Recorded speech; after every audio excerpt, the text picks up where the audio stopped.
The Sixers get their man. Hey, who says big name free agents don't come to San Antonio? Brandon Ayuk, we got him all figured out. Showtime is staying in Hockey Town. The Locked On Podcast Network presents The Big 6 in 60.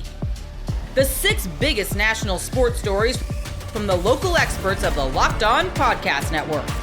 Get the real story, why it matters, what's next, who wins the big game, and more, all in 60 minutes. The Big 6 in 60 starts now with the biggest story in sports. I'm Peter Wachowski. The Big 6 in 60 is brought to you by Game Time last-minute tickets, the lowest price guaranteed.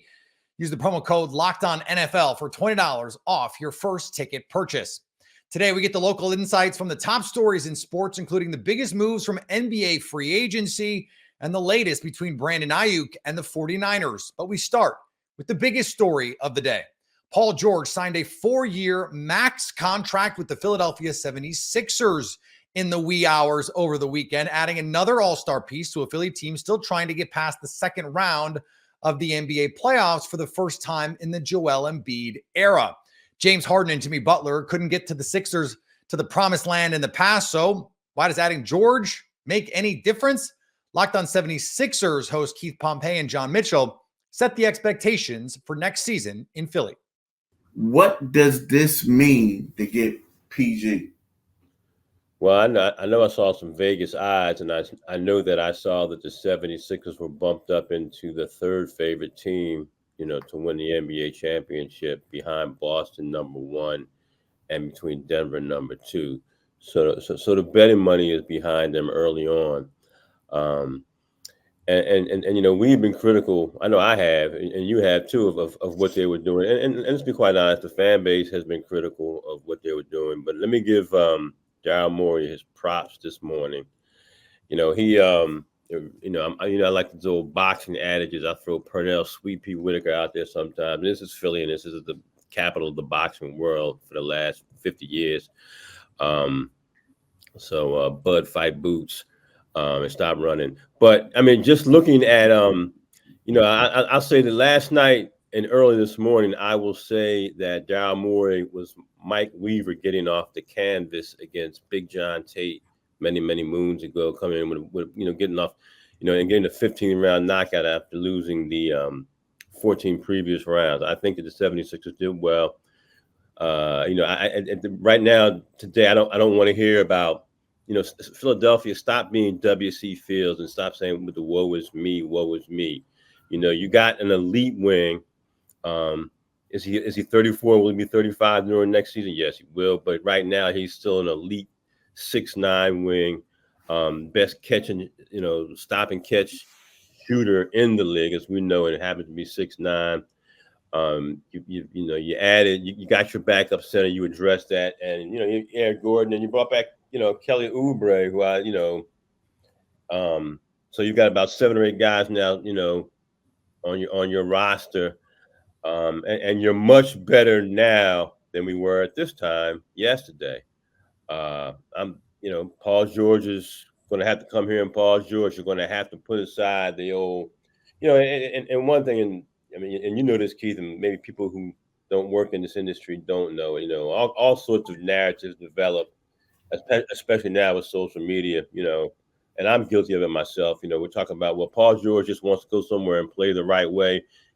He's not focused on the championship. Well, if you play the right way, if as Philadelphia 76ers fans, that's what your best coach in decades used to say. Larry Brown, we want to play the right way. You play the right way, you can win a championship.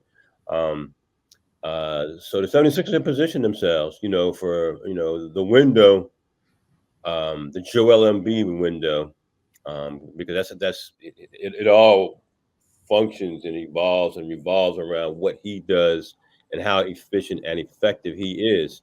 So, I can't be critical, and I love to be critical of this organization. I like to bring up, McKelvey. Come on, man! I like the hating job.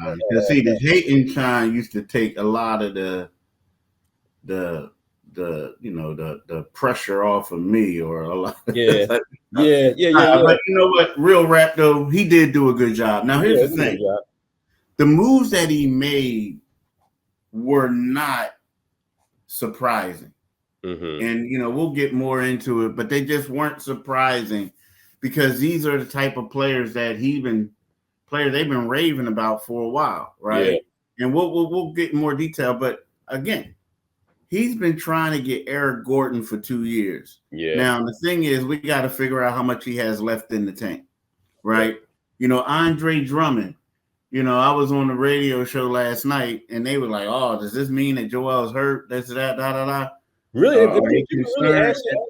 Yeah, People they really always ask that? do. They always do. Like sometimes you get on those radio shows, and I was on 2 of them. I was on a bunch of them, so some was cool, but sometimes you get on some of them, dude, and it's kind of like,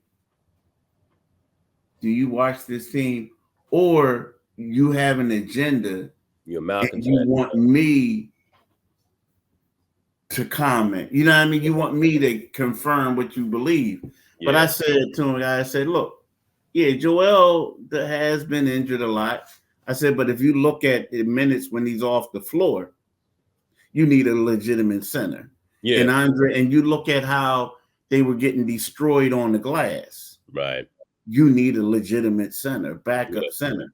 Yeah. So I said, it's a lot. I said, don't get me wrong. Like, yeah, Joel Embiid's injury history is a problem, but it's also about this guy being the best backup center that they've had. Now, some people may say Dwight Howard, but Dwight was always getting teased and kicked out. I mean, dude, it was crazy. But anyway, so here's my question to you, though. I like what this team has, but they still need a backup point guard. Kyle Lowry? Yeah, but they still need a backup point guard. Yeah. And who's running the 5? Who's running the 4? Who's the power forward? Yeah. You know what I mean? Like, who's the power forward? Like, them not getting Nico Batum not coming back, that's a hurt piece. Is he retiring? Where he just ain't coming back. I don't know. I don't know. Like, I wish I could talk to him, but he's not coming back. And to me, that's a hurt piece, man, because you really need that. You need a big. So like, you look at Paul Reed and say, well, maybe we can sign him up. Maybe we can turn him into a power forward. I don't know. Now, the one thing is the Sixers seem like they're still trying to get Clay. Like, the crazy part is if they could waive Paul Reed, and I don't wish it on him because I like Paul, great dude, and he tried. But if they could waive him, they could have like $14 million in cap space to go get somebody. So, I don't know. You know what it is, Keith, man? You cover these players and you start to like certain guys, but at the end of the day, it's always a business. Oh, of course, I know it's a business, but I also think that, you know what, the thing about Paul Reed is he is who we thought he was. Right? But I also think that, first of all, when he was talking that stuff against New York, he put some bulletin board material on, and they were coming at him. Yeah. But I do think that it's kind of crazy to me that last summer, when the Sixers were unsure about re-signing him or whatever, everybody was like, you better sign him. You better sign him. Yeah, PB ball Paul. And then he struggled in the playoffs, and they was like, get him out of here. You know what I mean? To me, that was like, whoa, y'all turned on him quick. It was quick. Like, he went from being the guy that, Doc's not giving him enough minutes, yada, yada, yada, to, I want him out of here. Yeah. It's ruthless, man. Yeah, it's ruthless. That's ruthless. So that's one thing your boy Paul George got to get ready for, because he might get booed a couple times in the first quarter if he have a bad game, but that's just what we do. Yeah. You know what I mean? That's just what we do. Yeah, just come here and stay healthy, and that's more than half the battle right there. Stay up to date on all things 76ers by subscribing to Locked On 76ers, part of the Locked On Podcast Network, your team every day. Up next, what do the Clippers do now that Paul George has walked out the door? We'll find out on the Big 6 in 60. I love sports. I love them so much, I never want them to stop. But as the playoffs wind down, we get fewer games, and the sports aren't sportsing like I want them to. But FanDuel lets me keep the sports going whenever I want. All I have to do is open the app and dream up a bet anytime I'm in the mood. And this summer, FanDuel is hooking up all customers with a boost or a bonus daily. That's right, there's something for everyone every day all summer long. The Brewers' hot bats are headed to every hitter's favorite park, Coors Field. FanDuel has the Brew Crew favored over the Rockies to win tonight. Milwaukee's money line minus 164. FanDuel also liked the total runs for the Brewers at 6.5, which feels like a home run, or should I say a grand slam. That's all they've been doing lately. Head over to FanDuel.com/lockedon and start making the most of your summer. FanDuel, official sports betting partner of Major League Baseball. Welcome back to the Big 6 in 60, where our local experts take a deeper dive into the day's biggest sports stories. I'm Peter Bukowski. Paul George came to Los Angeles for a chance to win his first championship in his home city, and now he leaves LA still looking for that title. The Clippers have to figure out their next move after a busy weekend of losing George, but also re-signing James Harden, and at least for the moment, keeping Russell Westbrook. Locked On Clippers host Darian Vaziri reacted to where Los Angeles stands after everything that happened over the weekend. I, for one, am just blown away. I'm dumbfounded. I cannot believe this has happened. I never thought when Paul George forced his way over here, re-signed that huge contract that we gave him after he played like dirt in the bubble. And he kept saying, I'm here to win a championship. I owe this organization a championship. And rep the franchise wherever he went. He's going to pack his bags and go to Philly. He's going to really pack his bags and go to Philly for one extra year on his contract. I get it, man. Get your money. Get your money. But are you kidding me? Like, Kawhi took a pay cut for you and James Harden to sign on team-friendly deals. We're going to do an episode on James Harden, but James Harden just re-signed to a very team-friendly deal, a very solid deal. 2 years, $70 million. Paul George is out here asking for more than our franchise player that he has admitted is the number one on this team. And he's going to leave Kawhi behind. Now, it's funny because there are people that legitimately think that this is a good thing, and I think there are some pros to it. But, man, I just have a hard time believing that we're going to be a better team without Paul George, and we're going to be able to get a player that's as good as him. We're going to talk about it later. We just got Derrick Jones Jr., which I'm very happy about, the Paul George stopper. But if we're just going to get two players of that caliber, I don't think that's going to make us better than having Paul George, personally. I think it'll help our defense, maybe. But it's just a lot on James Harden and Kawhi offensively. And again, I've been saying that I was already a little suspect on James Harden being a third option on a championship team. I definitely don't think he should be a second option on a championship team. But right now, it doesn't really matter because Kawhi Leonard, his health is the biggest issue. However, this episode is mainly going to be about Paul George because that's been the whole thing. I was pretty adamant. And it's crazy. We had Law Murray on the show, and he thought Golden State was the only option. We are all perplexed that he is actually going for Philly. I think the Clippers played chicken. They called his bluff, and he wasn't bluffing. He's actually willing to pack up everything and dip on this franchise and dip on this fan base for that extra year. Look, I get it. Secure your generational wealth. But, these guys are just so wealthy already. He's got a great life set up for him after basketball with his podcast, with his media exploits. And, look, I feel bad being any man saying to another man, you should say no to 50 million, but bro, I just can't really relate to the actual money of this. You know what I mean? I can't relate to it. So I'm just looking at it look, you're already really rich. You're home. You gave this franchise has sacrificed a lot for you. We gave you your friend in Reggie Jackson. We gave you your friend in John Wall. We listened to your public pleas for Westbrook, who's on the way out with you. We listened to your public pleas for Westbrook, even though Lawrence Frank didn't want him. And you say, you need the ball in your hands more after the bubble, that you're getting used too much like a Redick or like a Ray Allen. And then in 2023, you're saying you need the ball more. There was always an excuse. Now, after the season, during the season, we got James because we wanted him here. Then after the season, it's man, losing Nico and Rocco, that really hurt. There's nothing against James. And he's talking about, I want to play basketball the right way. This guy averaged 19 points in the playoffs. He made a ton of excuses. And look, a lot of the Kawhi stans who just dislike anybody else on the team, really, a lot of them, and are just all about Kawhi individually, and are a lot of the people in the comment section, they're going to be rejoicing on this Sunday. They're going to be rejoicing this week. And I think they're a bit naive. I truly do. And look, if we come back next year and we're a better team in the regular season and the playoffs, then I was wrong and I'll take my L.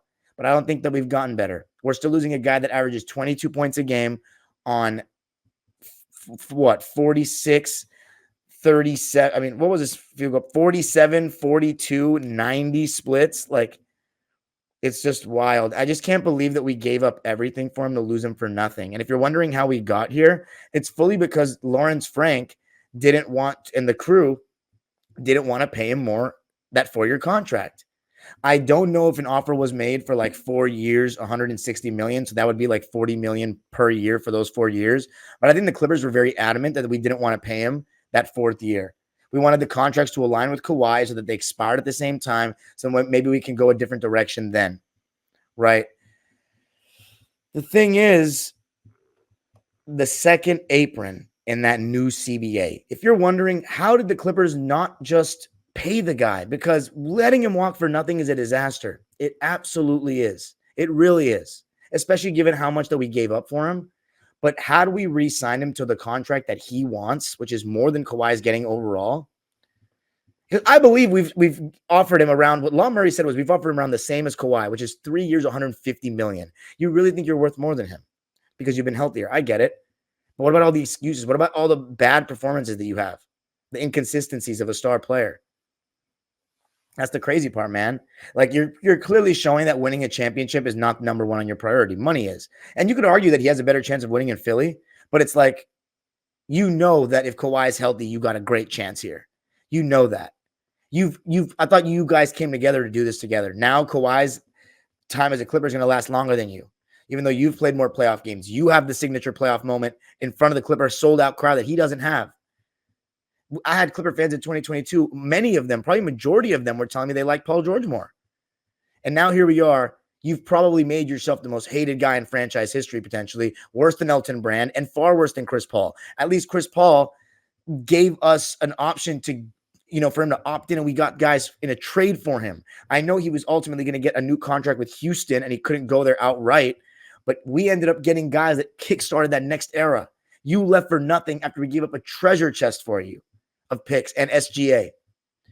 It's disgusting. And I get it. There's going to be people that play devil's advocate for him, saying, you guys should have paid him. So you know what would have happened if we paid him? If we're over the second apron multiple years, not only are we either to get under that second apron, not going to be able to pay good role players. So essentially, those three getting older with no good role players, no upgrade in role players, is admitting you're not winning a championship. Then the other alternative is you pay him, and now you're losing your picks in 2031 and 2032, or should I say they're frozen so you can't trade them, and then they're going to drop to 30. That's part of the new rules in the new CBA, among other things, if you're over that second apron. So the Clippers didn't want to go over that second apron to be in cap hell with Paul George.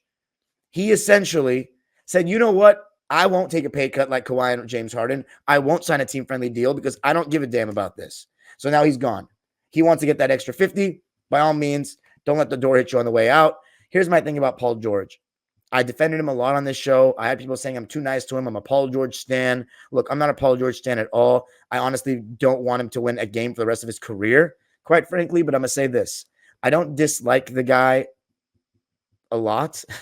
I don't dislike the guy because at the same time, he still gave me one of my best memories as a fan. He's still one of the best Clippers of all time. He's our all-time leader in three-pointers made. He literally gave us what was, and again, I hate the people that nitpick this about Terrence Mann did it. Paul George was the leader. He was the one that was going to take all the bullets. He had a great Game 5 and a very good Game 6 performance, and he will always be responsible for what was one of the great moments in Clipper history, if not the greatest. So Paul George, I'm forever thankful for that. But besides that 1 year, and you can argue that next year he was good when he played in those 31 games in 2021-22, all the other years were very disappointing. He left a lot on the table. We're going to talk about it even more this week because we're not just going to let him go easily. We're going to talk about all the flaws, all the good, all the bad, what this means. But I'm a very emotional guy. I'm a very sentimental fan.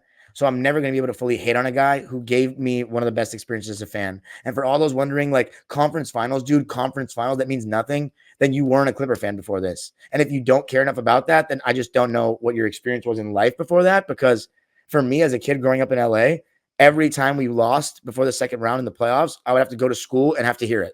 I'd have to go to school and have to face the music from the Laker fans. 2-3-1 leads blown in 6 years. It felt like it was impossible. So what Paul George did in games 5 and 6, I will forever be indebted. But that doesn't mean he's not getting booed on the way back. He should get booed on every touch. This is disgraceful the way he's left us like this.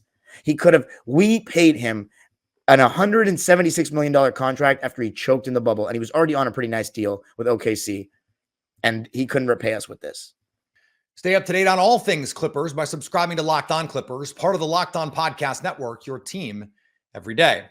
Chris Paul has made a career out of passing the rock. He sits at number 3 in the NBA's all-time assists list and now has another elite player to send those passes to, Victor Wembanyama, after he signed a 1-year deal with the San Antonio Spurs. As Greg Popovich draws up these Paul to Wembanyama plays for next season, Locked On Spurs host Jeff Garcia looks at how the future Hall of Famer can help San Antonio. CP3, Chris Paul, the veteran, he is in San Antonio, according to multiple reports. He'll be joining a very young Spurs team that can use that type of grit, that type of veteran presence on the floor right now as the rebuild continues. And really, speaking of the rebuild, how does CP3's addition to this young roster, it got younger. They drafted 2 kids, Castle and Harrison Ingram. And of course, Wemby's, he's 20 years old. You got a lot of these kids in their early 20s and teenagers now, 2 of them coming in. You got that situation. Let's start off with Wemby and the rebuild. Okay. How does CP3 teaming up with Wemby helps his development and the Spurs overall rebuild? So what CP3 brings in is like we've been saying. He brings in veteran leadership. He brings a great coach on the court, off the court, a great locker room guy. He brings a winning attitude and a winning environment. Again, I think it was only 4 times in his career that he's missed the playoffs, but that's what he's bringing to the table. Now, like I mentioned before, the rebuild part with CP3, let's be clear cut on it, Jeff. This is not a part of the rebuild. This is a 1-year rental for the San Antonio Spurs. If it works out, you probably will see CP3 coming back next year. But the reason why he probably assigned a 1-year deal is because of that 2025 class coming out. If you see, for example, Orlando just gets loaded with Banchero and they get a couple of stars, he may go to Orlando to get that title. He's not coming in to win a title with the San Antonio Spurs. It's far-fetched right now. They would have to prove a lot more. But what helps on the rebuild is it gives them that mentor for 1 year, because these kids, which you said are kids, they've got to grow up. They've got to take that next step. They've never had a mentor like this at all since they've all been in the league. So now it's the time for them to grow up. And that's where I think Chris Paul comes in. He's in San Antonio. He's helping Pop teach the game to these kids, kind of get them prepared for the next step that they're going to take. So part of the rebuild, it's somewhat part of the rebuild. I think it's more the mentality part of the rebuild that we're seeing. But again, it's a 1-year thing. And now if he signed 3 or 4 years with the Spurs, then we can start talking about him being a part of the rebuild. But again, 1-year deal, it's not really so much towards a rebuild. Yeah. What I like about it too, and helping the rebuild and the young roster get developed faster, is they get a chance to play with a Hall of Famer. And I think that's what this team needs. Look, Pop can only do so much in practice, in training camp, timeouts, post-game, pre-game, but he can't be on the court. He can't be on the court, correcting them on the fly. That's where CP3 comes in. It gives Wemby a chance also to play with a Hall of Famer as well. He has, just 1 year, but he'll get it now. He'll get it early in his career. So he'll be able to adapt and learn and see what it takes to get W's, more so than what he does now. Also, too, I think he gets himself a guy that is going to look for him first. I don't think CP3 has played with a big like this in his career. I was about to say DeAndre Jordan to the Clippers, but he was just a dunker. Golden State, nah, not really. Houston, can't think if he played with a quality big like of Wemby's level. He was with Ayton in Phoenix. I mean, he was Ayton in Phoenix, but Tyson Chandler in New Orleans, I believe he was there at the same time. They're not Wemby level. No. By all means, they're not Wemby. They're not Wemby. Yeah, they're not Wemby. So when I think that'll help him maybe rejuvenate his career. I don't think he told The Athletic after last year that there's no signs of retirement for him in the near future. Mhm. So maybe he latches on to a contender after the 1 year is over. I don't know. I don't see him retiring a Spur, but he's still ring chasing. So at least for 1 year, he's putting a pause on chasing rings, and he's coming in to play a mentor role. And Mhm. you nailed it on the head in the first segment. He was a mentor to SGA, big time, Oh yeah. big time. You see SGA what he is now, so I think that'll help Castle and Trey Jones a lot. What about this though? Do you think he could have an impact on Wemby when it comes to ball handling? Because Wemby can dribble the ball and take it up the court. Yeah, he definitely can. I mean, he brings one of the best fundamentally sound games into the Mhm. NBA. So look at it this way. If you bring in Chris Paul, which the Spurs are obviously doing for a year, you've got one of the best fundamentally point guards to ever play the game to go along with one of the best fundamentally big men in Tim Duncan, who's right in the Yep. backyard for the Spurs. So Wimby's getting a guy that's going to just help him elevate his game, a lot more. And, the one thing about Chris Paul is that it's an exciting time and it's an exciting signing. And we're talking about the rebuild, how good it goes. But to be honest, I mean, free agency just started yesterday. So, I mean, the thing that we got to keep in mind is they're probably not done. We have no idea if they're going to add another Mhm. star somewhere. Now, players may want to come and play with a Wimby and Chris Paul and say, you know what, let's join this team because these days you see a lot of stars and Yeah. superstars jump to teams where it makes sense for them to win. So, Yeah. he's going to bring a lot for Wimby. I think Wimby's going to gain the most out of him, but what I like is Trey Jones, Blake Wesley, a lot of these guys that they need to improve. I mean, hell, you Mhm. can't get any better right now than Chris Paul. Yeah, and it's not just Wemby. Let's make that very clear. Wemby's going to enjoy the benefits of CP3, but so are all the other Spurs. Castle, Jones. We hit those names already. But a guy like Vassell, Yeah. Zach Collins, he probably put Zach Collins in spots where he plays better and maybe, Mhm. put up some numbers. He's going to find everybody in their right spots. Is he going to grate some of these guys? Probably. But again, as I said in the other segment, I think this Spurs team needs to get somebody in their face. Know what this reminds me of? Maybe not to that level, but remember Mario Ellie?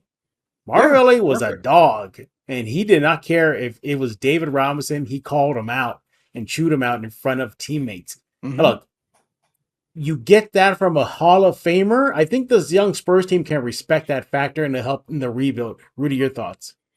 100%. And the Mario Ellie comparison is perfect right there. He was a guy that came in, the Spurs were so flatlined. If you remember, Mhm. so David got into it with the Rocket or the refs over in Houston one time, and that was about the most fight you saw. But when you Yeah, got guys like Mario Ellie and Terry Porter and Jerome Kersey, guys that have been in the league and guys that are known as to be tough guys, that brings a certain mentality to the locker room, something that Chris Paul can bring. I mean, we've seen toughness out of Zach Collins many times where he's gotten in people's faces before, but Chris Paul just brings it differently because it's not the opponent that he's going after, it's his own teammates. And again, that's exactly what you're looking at with Mario Elliott. I'll give you another comparison that I've got here is he reminds me a lot of when Speedy Claxton came in for that 1 year for the Spurs. He kind of mentored Tony behind the scenes. I mean, Tony, obviously, Speedy was one of the reasons why the Spurs went on to win the championship in the finals against the absolutely. Nets. Tony was kind of having the struggles. So that's what you're going to see with Chris Paul as well. He's not going to come off the bench like Speedy did, but he brings that mentality and that mentorship to a lot of the younger guys, something that Speedy was able to help Tony with during that season. So, yeah, I mean, the comparisons are there between Mario Ellie, Speedy, and a lot of other guys that have come into the Spurs. This is kind of like a Glenn Robinson, Tracy McGrady, Dominique Wilkins type thing. Guys that are coming in, guys that are veterans, guys that have been proven to be superstars in the league, but also great mentors for the guys that are coming up in the league. Absolutely. But here's a question though. You Mhm. think Keldon Johnson's going to give up his jersey number 3 for Chris Paul? I think he uh, probably will. I think he probably will if Chris uh, Paul asks him. you know what? If he asks, I'm sure he would. But I honestly, I fully expect Chris Paul to go with another number. I don't think he's going to take number 3. I think new start, new beginning for Chris. I think he's probably going to go with a different number. Now, does he take number 21 or 50? We'll have to find out, man. No, I don't think that. I can see Bruce Bowen giving up number 12. Well, letting him wear it number 12, 2+1 or 1+2, 3. He did it for LMA. Maybe he'll do it for CP3. What about but 6? Avery? Or 6, yeah, something like that. But look, I know there's some Spurs fans that are still kind of like down on it. What are you doing getting a washed up player, 20 years in the league? What impact he's going to make? And look, maybe they're going to be nice where Chris Paul is, having one of those Chris Paul nights, not shooting the ball well. Sometimes he can be a little hot and cold from the perimeter. But look beyond that. Look at how he helps these kids grow.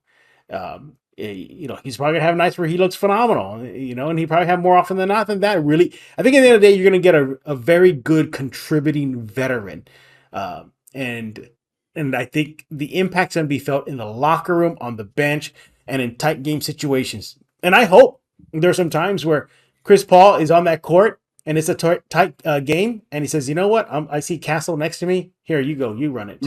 It's just see, just go at it. And then make your mistake or excel and hear the praise or the criticism from Paul and with Pop. And I think those 2-1-2 punch will help this development. But, before we get into the next segment, I got to ask you, what is your final grade for this pickup for the Spurs? For the pickup for the San Antonio Spurs, if it was a multi-year deal, I would say it probably would be a C+ on that grade. But for right now, knowing it's a 1-year deal, plus it's only $11 million, so it's not breaking the bank at all. I give him a solid B+ on it. I really do. Do I think there was a better option at point guard? Actually, no, I don't. I mean, there wasn't really a better option because of where the money was. You're getting him at a fantastic deal, but I do give him a B+ on it. The other thing too is I'm not quite sure if the Spurs are struggling, which they very well could be. This could be a trade piece during the before the trade deadline, because some teams may need contending teams may need a point guard. So again, it's a win-win for the Spurs. You get him for a year on a cheap deal, or if a team comes knocking come trade deadline, hey, we need a veteran point guard. Obviously, Chris Paul, they're probably going to give you a good amount back for Chris Paul. So it's a win-win for the Spurs. But overall, Jeff, I got B+ for a grade. Yeah, I'm going to give it a B+ too. I agree with you. I think it's a very good pickup. I would have loved for the Spurs to get in a younger point guard, that can make a bigger impact, like a Darius Garland. But that's not going to come to fruition. It looks like Garland may likely stay in Cleveland. But overall, the value that you're getting in 1-year mentorship on the court, in the locker room, on the bench, during practice, in training camp, in preseason, side chats, days off, and the flights to games. On the road, I think this is exactly what the Spurs needed. Stay up to date on all things Spurs by subscribing to Locked On Spurs, part of the Locked On Podcast Network, your team every day. After the break, Orlando has brought in a veteran player with some key playoff experience and a ring to help its young core. More on the Kentavious Caldwell-Pope signing with the Magic. That's next on the Big Six in 60. Game Time makes getting to the ballpark even faster and easier. Prices on the Game Time app actually go down the closer it gets to first pitch. With killer last-minute deals, all-in prices, and their best price guarantee, Game Time takes the guesswork out of buying tickets. They're obsessed with finding ways to help you save money on tickets. Game Time has deals on tickets right up to the start of the event. Have you heard how many times I've said the word tickets? They're obsessed with them. Find exclusive flash deals and sponsored deals on tickets for football, basketball, baseball, concerts, comedy, theater, and more. There, I said it again. And the Game Time guarantee means you'll always get the best price on tickets. If you find tickets in the same section and row for less, Game Time will credit you 110% of the difference. Take the guesswork out of buying tickets with Game Time. Download the free app, and new users can get $20 off their first purchase with code Locked On. Terms apply. That's code Locked On for $20 off your first purchase with Game Time. Download the Game Time app today. Last minute tickets, the lowest price guaranteed. This is the Big Six in 60, a closer look at the 6 biggest stories in sports. I'm Peter Bukowski. Kentavious Caldwell-Pope agreed to a 3-year contract with the Orlando Magic as free agency opened on Sunday, bringing some championship experience to one of the youngest teams in the NBA. KCP gets $66 million over 3 years, and Locked On Magic host Philip Rossman-Wright gives his thoughts on if Caldwell-Pope can help Orlando take the next step. Our friend Jeff Silgett of USA Today reporting Kentavious Caldwell-Pope is leaving the Denver Nuggets and headed to the Orlando Magic on a 3-year deal, I am told. This would suggest the Magic are not talking to Paul George or have done talk to Paul George, but Kentavious Caldwell-Pope, excellent three-point shooter, excellent defender. Like we've kind of said, he is a Gary Harris plus. Like, he's a bigger Gary Harris. He is a better shooter than Gary Harris. He's a better defender than Gary Harris. He is someone that will enhance this team. What they were doing last year, he will make that better. We don't have the details of the contract yet. A 3-year deal, I would suspect if it's a 3-year deal, it is not for that $25 million that we talk, 25 million, or that 2-year 50 that we were talking about. My bet is that this is a little bit more reasonable, maybe on the $18 million range, maybe 19, maybe 3 for 60. I would bet that there's a non-guarantee on that third year, that third year is an option deal. But this is kind of the move we all expected. Very baseline move, very much a guy that enhances what the Magic did last year, gives them a better version of what they had last year without changing too much. I'm a big believer in the Horace Grant theory. Having a guy who's been on championship teams, that has been on very good teams in the past, imparts wisdom to those young teams. I think that's really, really valuable for young teams, especially. So I am not at all shocked that this is what the Magic ultimately did. I'm not shocked that this is where the Magic start. I think that this is, again, a relatively safe move on the Magic's part. But I think this does make the team better. I think this does make the team appreciably better. Someone asking KCP backup or starter next year. Not that one. Sorry. This one. KCP is going to start. You don't sign a guy to a $20 million contract or whatever the case may be. If I were predicting, I don't have the numbers yet. If I were predicting, it would be 3 for 60 or 3 for 61, 62, give him a little extra money somewhere. But my bet is that he's coming in around $20 million. Again, just good trade ballast too in the future. But I'd bet there's a team option or non-guarantee on that third year if I were guessing. And he's going to start. He started for the Nuggets. He is an excellent defender, excellent, really good three-point shooter. Maybe not the greatest, not like a standout spot-up shooter. Spot-up shooting is about the same as Gary Harris. He is a better version of Gary Harris. He will stay healthy. He's been on championship teams. He's a much more aggressive and physical defender. So on that front, he is a better option than Gary Harris. So the Magic do get better here with Kentavious Caldwell-Pope. I 100% believe this. The question now is what comes next? And here's the number, actually. We actually get the number now. 3 years, 60. Sorry, let's add that to stage. We actually get the number now. 3 years, $66 million deal. So that's $22 million straight. Starting shooting guard, Shams Charania with the number here. 3 years, $66 million. Again, I think this is a fair price. Like I said, I didn't think they were going to get the 2 for 50. I think that this is a good spot. This does make Jalen Suggs the starting point guard, as many of you are predicting. Whether this means the Magic are done, whether this means the Magic will do more, is certainly a fair question. Again, a lot of people asking here, what do you think this means for the Magic's plans for the rest of free agency? Do we turn to Hartenstein? So let's do some math. Magic paying $22 million for Kentavious Caldwell-Pope. If they have about $50 million in cap room, that means they have $38 million left. That would be enough to go after Isaiah Hartenstein. So if that is the plan, they can still offer that 2 for 50 or another 3 for 66. Why not? They can still offer that deal for Isaiah Hartenstein. So my big thing, my thought when the Magic were supposedly chasing Paul George was that I don't think that the Magic should throw their money at one guy. They need multiple players. They need multiple high-end players. Stay up to date on all things Magic by subscribing to Locked On Magic, part of the Locked On Podcast Network, your team every day.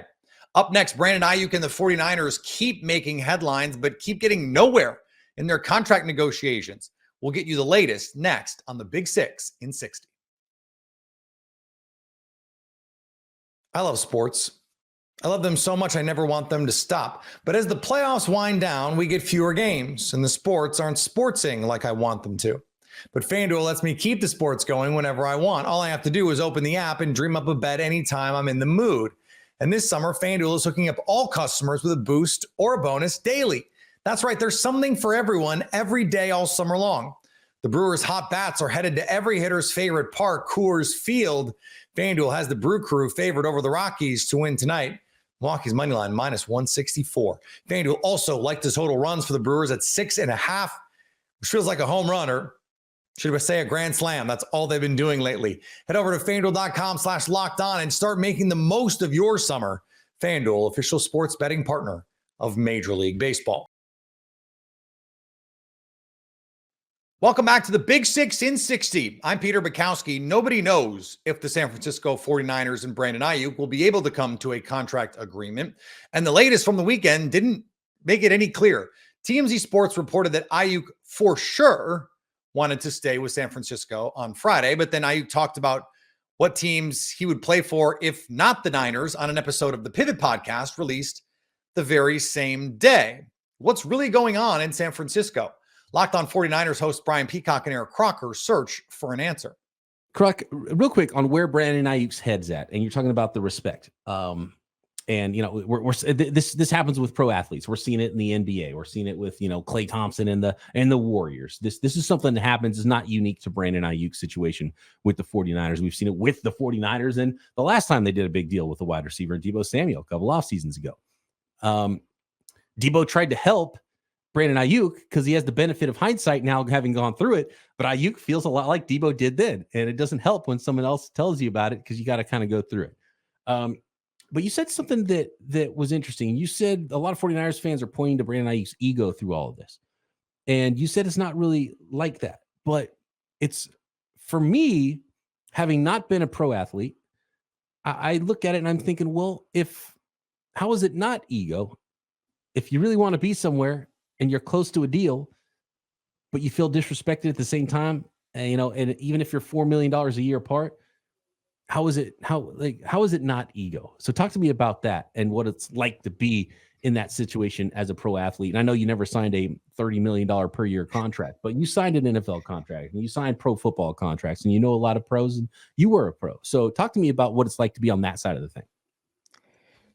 Anybody in the advice I gave people was, don't look at this through the eyes of being a San Francisco 49er fan, which is very difficult for a lot of people. Let's just look at it through the eyes of, if this was your little brother. And what advice would you give to your brother going through this situation? You'd be team Brandon Ayuk, or you'd be team Timothy Collins, right? Like, I'm just throwing a random name out there, actually a childhood friend of mine, but you'd be team him. And what you'd be talking to him about is, hey man, you want to maximize whatever this opportunity is. And I think a lot of people are talking about ego and whatnot, but for me, it's a receiver that clearly, now this part might be ego, but a guy that clearly believes in his ability. And the thing is, Eric Crocker has believed in his ability as well. I have talked ad nauseum throughout this offseason about how I've been frustrated with the usage of Brandon Ayuk and what the 49ers don't do with him. And everybody talks about these other receivers and CeeDee Lambs and Jeffersons, and I ain't saying he's those guys. But in the 49ers offense, it's very difficult for him to be those guys. And I'm not saying even if he had opportunities, he'd be them, but they brought up his targets. And now he's like 30th in targets, but 7th in yards. And they asked him, do you ever think about what it would be like if you got those targets? And he's like, heck yeah, man. Like, I just want that opportunity. I just want I want that type of either attention or targets or the ability to maybe do some of the things that we're seeing other guys do. But the 49ers don't use him that way, right? And when we're talking about ego, you're talking about a guy who feels like, man, I got all this ability. I can win vertically. I can win with routes. And they only throw me the ball 100 times. And these other guys are getting thrown the ball so much more. So the 49ers are basically trying to leverage the lack of usage into what they feel like he should make. And him thinking, well, why would just because you guys choose to only throw the ball to me 100 times and these guys get 160 targets, why should I make less than these guys that have way more opportunities than me? And if he were my brother or cousin or friend or whatever, and I've seen this, I would be saying, hell yeah, like, bro, you're right. You're right. More opportunity, you do better. And that's the part where you talked about other teams. You start thinking of other teams. You start thinking of what you would do in a different offense because you're not getting those same type of opportunities as far as, being able to make more money because of your lack of usage with a certain team. It's a blessing and a curse for the 49ers because I see both sides of it with Brandon Ayuk. You can't argue with the numbers. The efficiency is crazy, but that's going to go up and down. And unless you think Brandon Ayuk is going to keep that same efficiency up and get 150 targets in a different offense, or in this offense, if he got that much opportunity, is he that good? The efficiency is going to come down if he gets more targets, and then he'll be on. And if it was with a different team, maybe it's a bad football team that's not coordinated as well. Maybe not as good of a quarterback getting him the ball, not as good of weapons. And so in the end, what's the end game for the player? What's the end game for the team? Statistically, what are you trying to accomplish? Because if you just get more targets and then the efficiency comes down and then the numbers are the same in the end, then what are you even talking about? And I have a feeling that's going to happen. I have a feeling it's going to happen anyway because his efficiency numbers were so crazy last year. They're going to probably come down towards the mean a little bit anyway this year, even if he's a better football player. That's just the nature of how statistics work. So I think we do have to pump the brakes a little bit in using just some of those statistics about Brandon Ayuk and trying to extrapolate what it would look like if he got 40 more targets. Because I don't know if it's going to look exactly like that with just 40 more targets with the same efficiency. And it very likely would not. One thing that he touched on was talking about taking risk. And they asked him about, more production, but maybe not having the same type of success as you've had with the 49ers. And he really brought up how, hey, it's been awesome. This is a great, situation, but I'm a risk taker. I work hard. I put in the work. So why can't I have high production on another team? Now, maybe that team wins a lot of games. Maybe they don't, but I'm willing to take that risk to put in the work and hopefully have similar results as I've had with the 49ers. And he said that's the only way you can go about thinking about in this process. Like, you can't sell yourself short. Like, well, it's a great situation. Maybe I can't put up good numbers or have efficient numbers if I go somewhere else. Like, no athlete is thinking that. No. But it's also like the grass isn't always greener. It's like, okay, have fun with the Panthers. You're going to get 50 more targets. It's going to suck more than it does right now. That would kind of be my advice. Certain situations. Now, he's talking about the Washington Commanders. His best friend's playing for that team at quarterback. Maybe that's a better situation for him. Maybe he would like it more even if he didn't win as much or whatever. Marvin brings up something that is part of that like double-edged sword where it's like it's a good problem to have for the 49ers to have all these good players that they have to sign. Marvin says, why do we always need drama every offseason? Debo, Bosa, Ayuk, Purdy next year. Give me 1 year where we come together. That's when we will win Super Bowl number 6. And it's like, you want to have great players that are up for contracts. That means you got great players. But we also saw the New England Patriots for 20 years let those guys walk. And so that's where the 49ers have to figure out, like, okay, who are the integral pieces of this team? And are you just going to keep trying to pay everybody? Are you going to try to really skirt that line and, put stuff on credit cards to keep this window open, elongate the window? You have to make tough decisions at some point, the 49ers, and how they value Ayuk is a big one. And you've laid out some reasons why maybe they don't value him enough. And certainly it looks to this point they haven't valued him enough this offseason with their contract offers for him to sign. And I think they should sign Brandon Ayuk. And I think he's the most likely player to be the most important of all the offensive weapons in 2 years. But he might not be right now. And so that's where the 49ers have to look ahead and really have to figure out how they want to build this thing. And this day and age, guys aren't going to, and Brandon Ayuk's made it clear he's not going to either take a pay cut to be like, I want to stay part of this program. I'll take a little bit less. Everyone wants, in fact, everyone's already wanting a little bit more. Even Christian McCaffrey. Can I get a little bit more?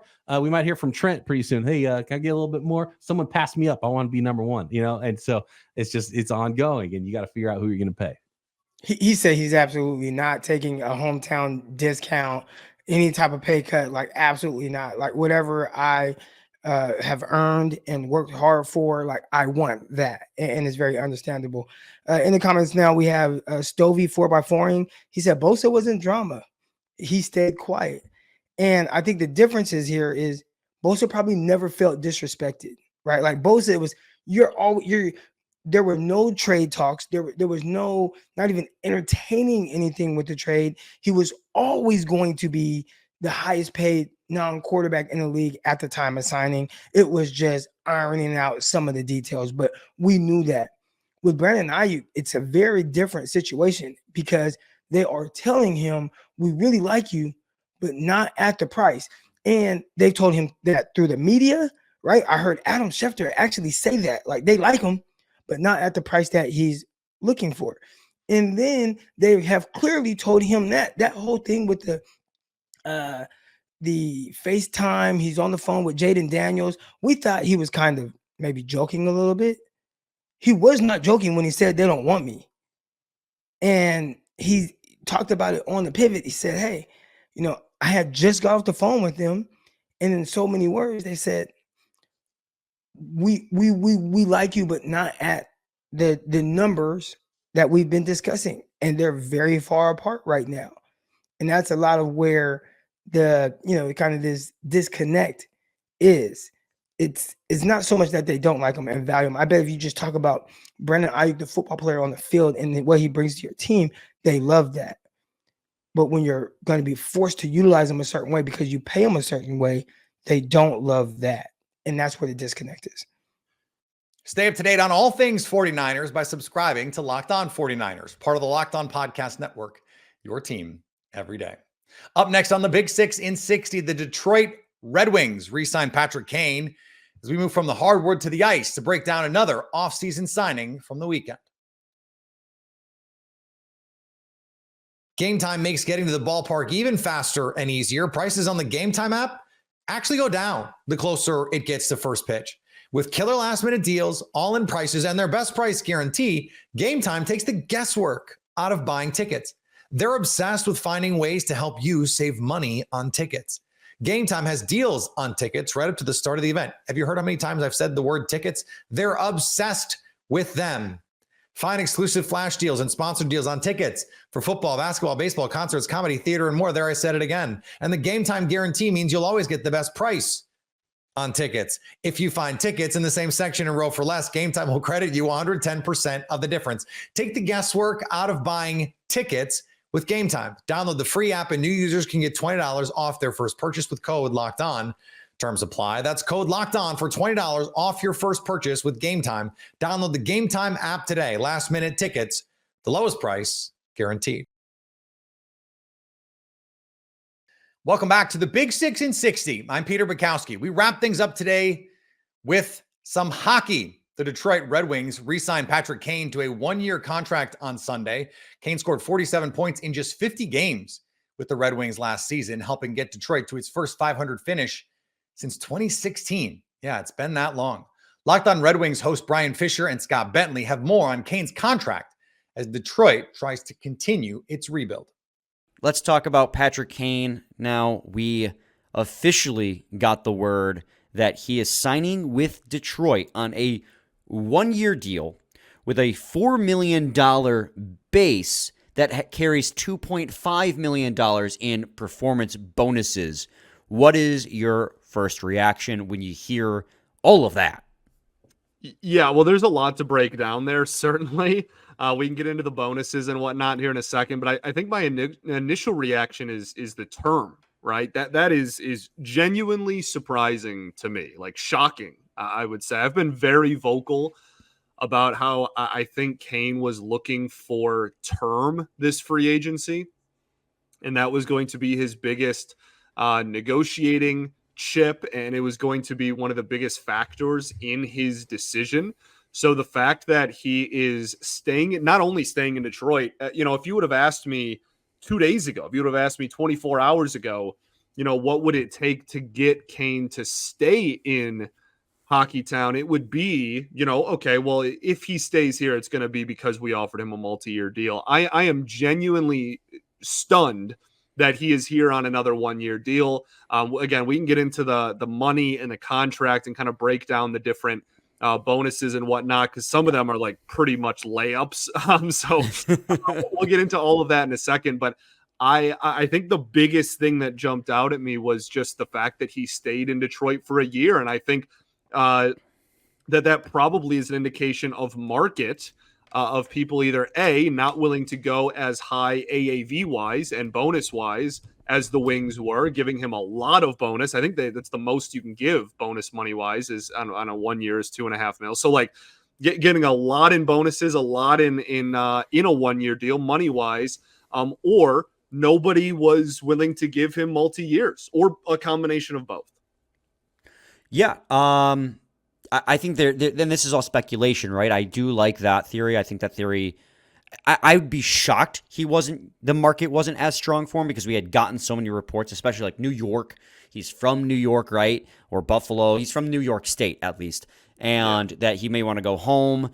And I know Vegas was reportedly making a push as well, because Vegas just is in on every got one veteran earlier superstar. Sunday we even got one earlier Sunday that like the Habs were going to go all in. Yeah. I was like, okay, I don't know where that came from. I'm not sure why he would go there either, but like, okay, like, I mean, there have been a lot of, so I can't imagine that the market was so bad AAV wise that he was just like, oh, like I'm back. But I do think this is unprecedented territory still, right? Even with him proving that he can still be a close to a point a game player like he was last year, this is still a guy in, getting up there in years, in his late 30s, that is coming off of a serious hip surgery and injury. Like it still probably maybe drove people away at the end of the day from giving him, 2+ years. So, yeah, I think this is a huge win for the Wings, I guess was my overall reaction. It is. Getting Kane back and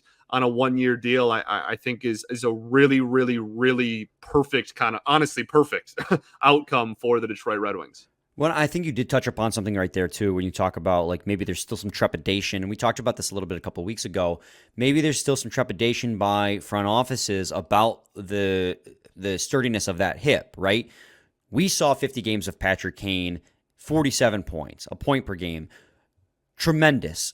Absolute slam dunk, especially at $4 million base salary. Again, we'll talk segment 2 about the implications of that, because the bonus money makes it a little bit more complicated, and we'll break that all down to the best of our ability. But, I wondered too back then if there was some trepidation, and that's why some of the reports we had been hearing were the way that they were. And this, I'm not going to say confirms it, because I don't know. I'm just speculating. But maybe the contracts he was getting, as you were saying, even if it was a max 2-year deal, isn't worth uprooting your entire family again when you can just stay in Detroit for a 1-year deal, right? Like, that's one thing he kept talking about. He didn't want to move his family all over the place. And he wanted to be with a team that had a bright future and had a chance at winning. So I think that's like two things can be true at the same time, right? Where it's like a 1-year deal here still allows him to stay put here. And maybe that was because he was only getting like max 2-year deals elsewhere. And on top of that, he does view Detroit, because there were a lot of reports for a long time that he still wanted to return to Detroit just at the right number, because he saw Detroit as an upcoming team. And he has friends here. Like, he played youth here in Michigan. That Michigan connection always comes back strong. He's friends with Alex DeBrincat. There were reports that he was very tight-knit with a lot of guys in the locker room. So I think that there's a huge fit here, especially the Red Wings need a top 6 forward who's capable of scoring at a point per game pace and is a huge boon on the power play. Like, we haven't even gotten into the on-ice benefits, because it kind of goes without saying, right? We've all seen what Patrick Kane can do this season. But it's just, there's so many, it's so weird that he only got a 1-year deal that we're spending so much time speculating on why that could be. Another thing too is, like, again, I just said he always had said, at least not he had always said, but the reports always indicated that he did like Detroit and wanted to stay here if it made sense. Well, it's also possible he was using the idea of hitting free agent as an opportunity to then, entice the Red Wings to give him a better offer. Because that's completely okay. That's how you play the game of negotiating a new contract, right? You use it as leverage. So I think that's possibility too. But this is all speculation. We won't know, and we may never know truly. But we won't know until insiders start reporting how things played out on the Red Wings and Patrick Kane's side of things. But for now, Patrick Kane is a Red Wing. Stay up to date on all things Red Wings by subscribing to Locked On Red Wings, part of the Locked On Podcast Network, your team every day. Thanks again to all of our hosts for their expert analysis on the biggest stories of the day. Follow your favorite team's podcast wherever you listen and on YouTube for new episodes every weekday. Tune in again tomorrow for a new hour on the 6 biggest stories in sports. This has been the Big 6 in 60 from the Locked On Podcast Network.